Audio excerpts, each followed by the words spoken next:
Tree Beyond Babylon, Book 15. Life is God's creation. Teamwork makes the dream work. Chapter 1. The Call to Unity. Before mankind ever built towers or carved names into stone, there was the voice of God moving over the waters, whispering life into being. Everything that exists, the stars, the oceans, the air in your lungs, was born out of unity. The heavens work in harmony. The sun rises not for one man but for all. The moon reflects its light to guide the night. Even the smallest seed knows its purpose: to grow, to bear fruit, and to feed another. Nothing in creation survives alone. The tree depends on the soil depends on the rain depends on the clouds, and the clouds depend on the heat of the sun. This is divine teamwork, the sacred architecture of existence. When your eyes are open, you see it everywhere. The rhythm of life is collaboration. The sound of creation is cooperation. Man was built in that same pattern. God did not design humanity to compete endlessly or to live in isolation, but to connect, to build, and to multiply purpose together. Teamwork is not a modern idea. It is a holy law written in the blueprint of the universe. Every living system, from your bloodstream to the stars above, operates by the same truth: everything depends on everything. When we disconnect, we decay. When we separate, we lose strength. But when we join hands, align our hearts, and move in one spirit, we mirror the order of heaven. Every miracle recorded in Scripture began with agreement, people aligning their actions and faith under divine instruction. God's plan has no ceiling. The Creator's resources are infinite. Abundance has always existed. It only hides from those who refuse to work together. Scarcity is not real. It is a lie told by fear.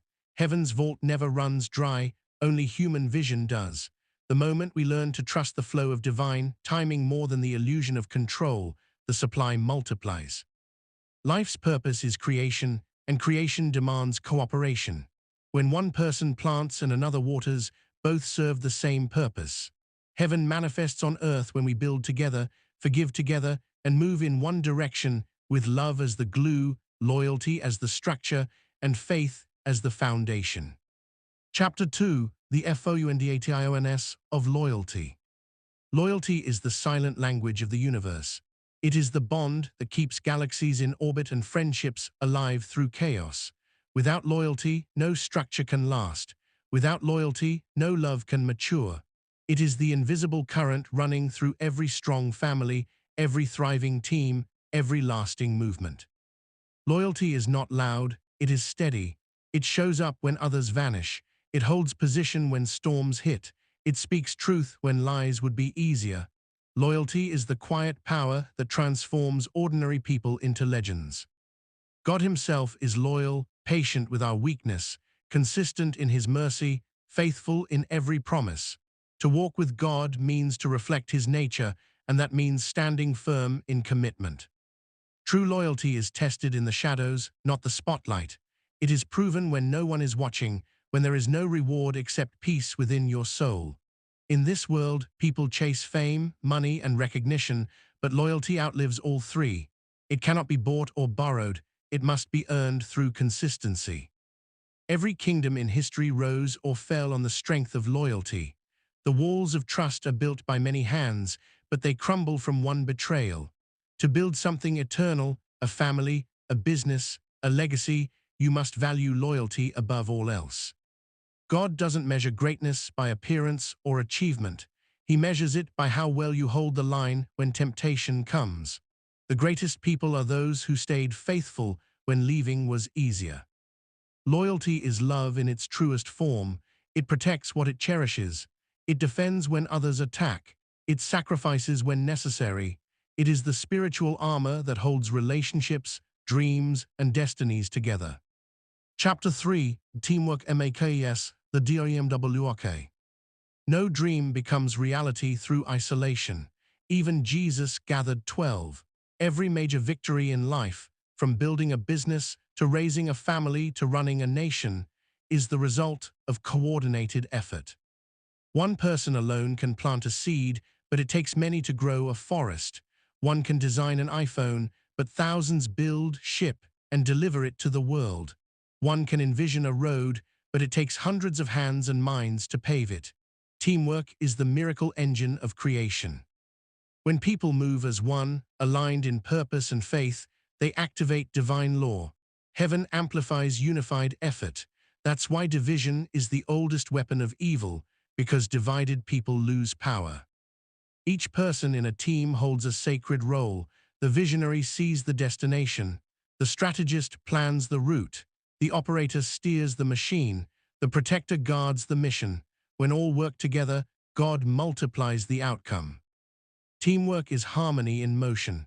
It's not about hierarchy but synergy, where each member's strength fills another's weakness. When unity becomes the goal, success becomes the natural result. Every day is a practice of discipline and trust. Teams that pray together, plan together, and work through struggle together become unstoppable. The key is faith, loyalty, and rhythm. Just like the human body needs the heart, lungs, and mind working together, a movement survives only when every part respects the whole. If the foundation is trust, the structure will stand. If loyalty flows like blood through the system, the body will thrive. Teamwork isn't about perfection, it's about persistence. When everyone shows up with purpose, God handles the rest. Chapter 4: God's Unlimited Plan. God never designed a world of lack. The Creator made a self-sustaining system where every need has an answer and every problem hides a blessing. Look around, the earth produces more food than it consumes. The sky pours rain freely. Trees give fruit without asking for payment. Abundance is not man's invention, it is God's default setting. So why does scarcity exist? Because humanity has lost alignment with divine order. We hoard what was meant to circulate. We isolate what was meant to connect. The supply never ended, the flow just got blocked. When you trust God's plan, you stop fearing shortage. You begin to see that every resource you need already exists, waiting for you to align with it. God doesn't bless selfish ambition, He blesses collective purpose. When your motive is to uplift others, heaven multiplies your resources. The greatest secret of wealth is service. Serve enough people, solve enough problems, and you'll never lack. Money is simply the echo of value created. God's economy operates by generosity, not greed. Faith unlocks the gates of abundance. Doubt locks them. Gratitude keeps them open.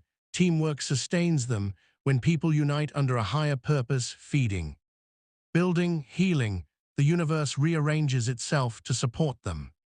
God's plan is not small, it's unlimited. He designed creation to multiply. He made seeds to reproduce, ideas to evolve, and humans to innovate.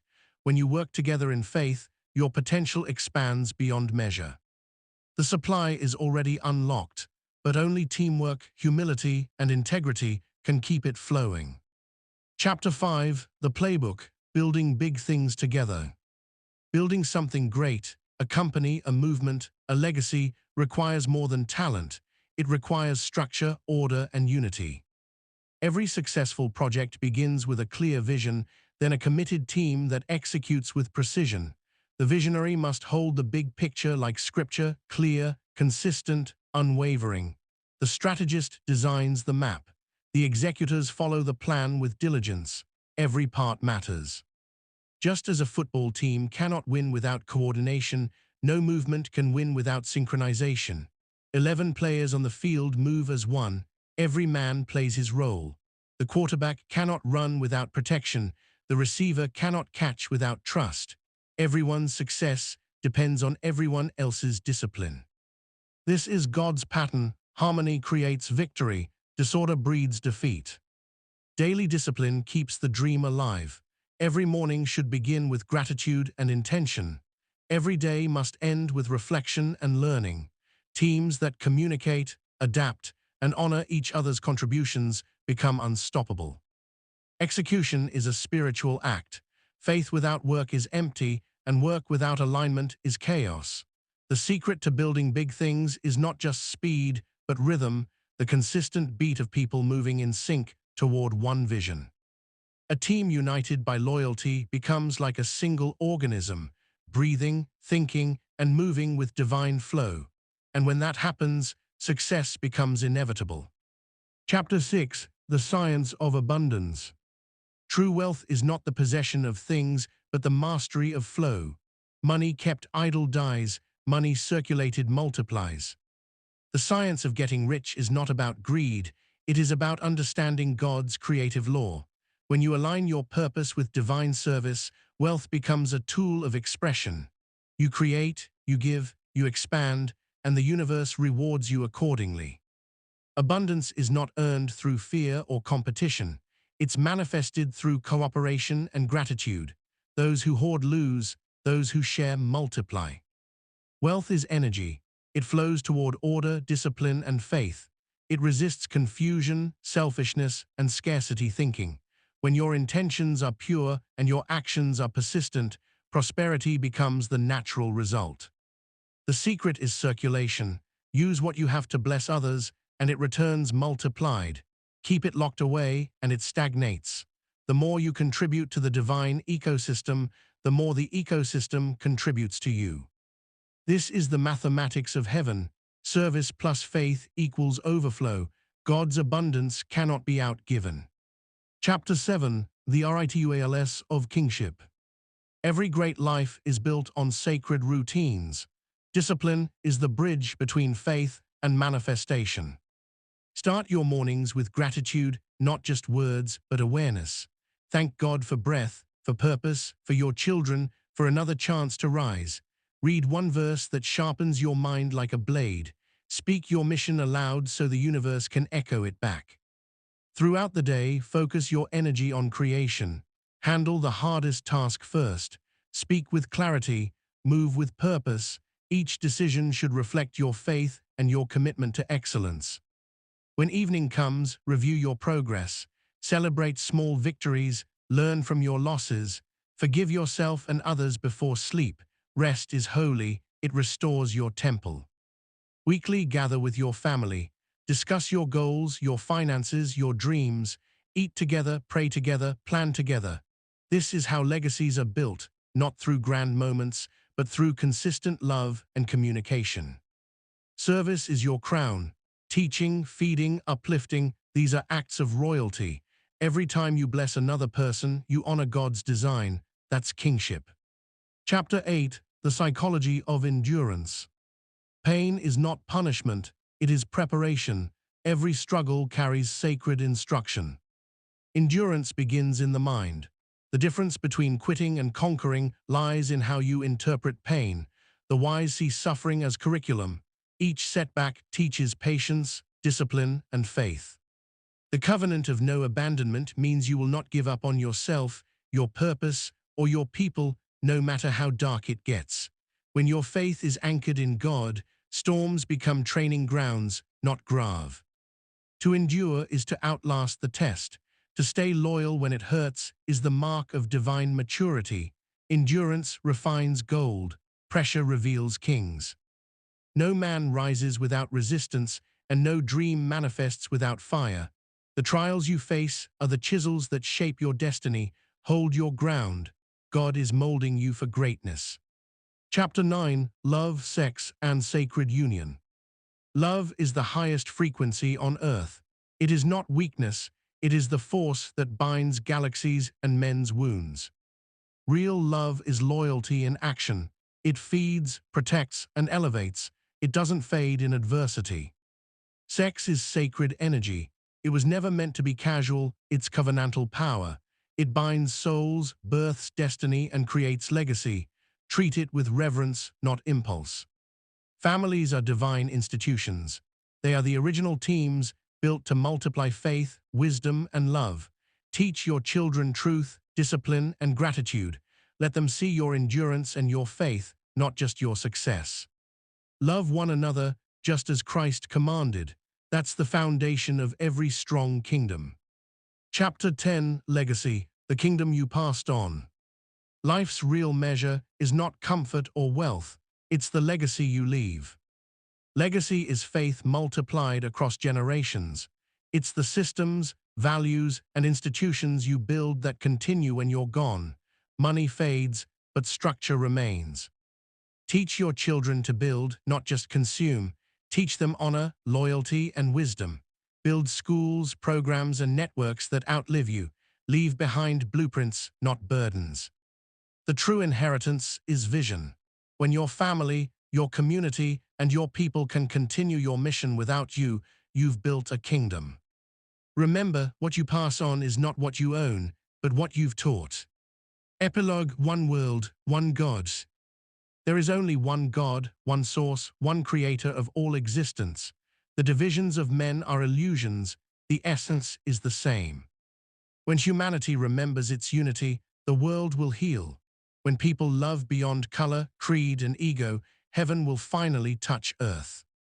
The tree beyond Babylon is that vision, a world rooted in God's truth, watered by loyalty, and grown by teamwork. Teamwork makes the dream work, love keeps it alive, loyalty makes it eternal.